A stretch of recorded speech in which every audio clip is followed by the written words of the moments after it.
આમ આદમી પાર્ટીના નેતાઓ છે તે ભાજપ પર દાદાગીરીના આરોપ લગાવતા હોય છે, પરંતુ હવે આમ આદમી પાર્ટીના નેતા અને કાર્યકર અને ઉમેદવાર તેમને વોટ ન મળતા તે સામેવાળા વ્યક્તિ છે તેના પર ફાયરિંગ પણ કરી દે છે. આ ઘટનાને લઈને હવે આ આમ આદમી પાર્ટીના કાર્યકરની ધરપકડ પણ થઈ છે.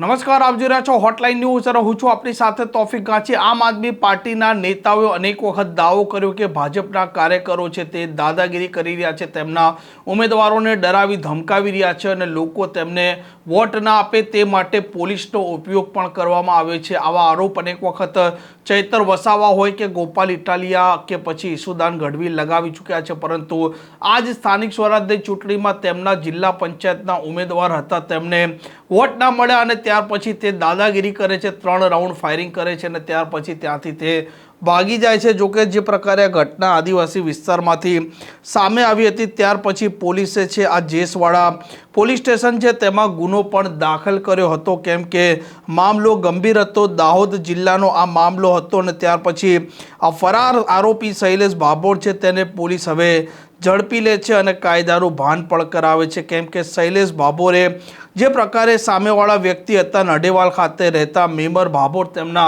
ઘરે જઈ દાદાગીરી કરતા કહ્યું હતું કે મને વોટ નથી આપ્યો અને ગાળો પણ તેમણે બોલી હતી અને 3 થી 4 ઝાપટો પણ સામેવાળા વ્યક્તિ છે તેને મારી દીધી હતી અને સામેવાળો વ્યક્તિ જીવ બચાવવા ભાગે છે. તે સમયે આમ આદમી પાર્ટીના આ જિલ્લા પંચાયતના ઉમેદવાર શૈલેષ ભાભોર 3 રાઉન્ડ ફાયરિંગ કરે છે અને ત્યાંથી તે ફરાર થઈ જાય છે. જોકે આ મામલે પોલીસે ગુનો દાખલ કર્યા બાદ તેમની ધરપકડ કરી છે અને ડીવાયએસપીનું નિવેદન પણ સામે આવ્યું છે.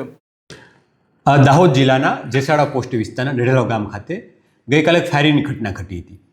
એ ઘટનાની હકીકત જોવા જઈએ તો ફરિયાદીના જણાવ્યા મુજબ જે ફરિયાદી અને આરોપી શૈલેષ નારૂ ભાભોર એ બંને કૌટુંબિક સંબંધી થાય છે, ભાઈઓ થાય છે. અને શૈલેષ નારૂ ભાભોરે જિલ્લા પંચાયતમાં પોતાને સહકાર નહોતો આપ્યો એ બાબતે બંદૂક રાખી અને જે ફરિયાદી છે ભોગ બનનાર એમને માર માર્યો હતો અને એમના ઉપર 3 રાઉન્ડ ફાયરિંગ કર્યું હતું. આ ફાયરિંગ દરમિયાન ફરિયાદીને કોઈ ઈજા પહોંચી નથી, સલામત છે, પરંતુ જાનથી મારી નાખવાના ઈરાદે જે ફાયરિંગ કર્યું હોય એ માટે ભારતીય ન્યાય સંહિતાની વિવિધ કલમો હેઠળ જેસાડા પોસ્ટમાં ગુનો દાખલ કરવામાં આવેલો છે અને ગુનાના કામે શૈલેષ નારૂ ભાભોરને અટક કરવામાં આવેલી છે અને એમની પાસેથી હથિયાર તથા ખાલી કેચીસ તથા જીવતા રાઉન્ડ છે એ કબજે કરવામાં આવેલા છે.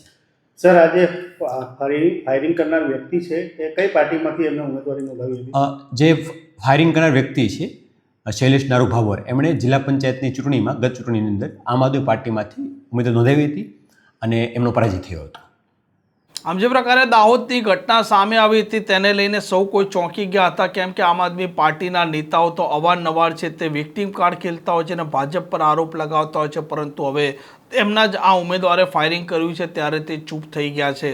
આ પ્રકારના સમાચાર માટે હોટલાઇન ન્યૂઝની આ ચેનલને લાઇક, શેર અને સબસ્ક્રાઇબ કરવાનું ભૂલતા નહીં. નમસ્કાર. આવા પ્રકારના વિડીયો તમને જોવા ગમતા હોય તો હોટલાઇન ન્યૂઝ ચેનલને લાઇક, શેર અને સબસ્ક્રાઇબ કરો.